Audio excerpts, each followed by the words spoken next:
How to turn off lost mode on iPhone.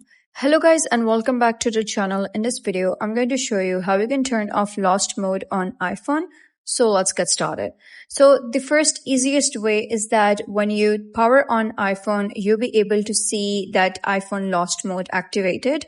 All you need to do is simply swipe up and type down your passcode of the device. Once you have typed down the passcode, the lost mode will immediately be turned off. But let's say if passcode is not available on that iPhone right now, then you can use a third-party application for that.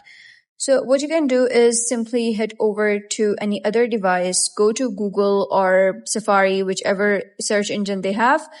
Once you're there, you're going to search for iCloud.com and sign in to the same iCloud account that is registered on that lost device. So you're going to sign into the same iCloud, scroll to the bottom, and you'll be able to see an option of Find My. Click on that, and you'll be able to see the exact location of that device. You're going to click on that specific device, and once you do so, you'll be able to see a button that would say Turn Off Lost Mode.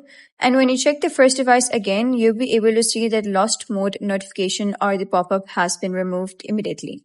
So that is basically how you can turn off lost mode on iPhone. So if you found this guide helpful, please consider subscribing and leaving a like. It really helps me out, and I'll see you next time.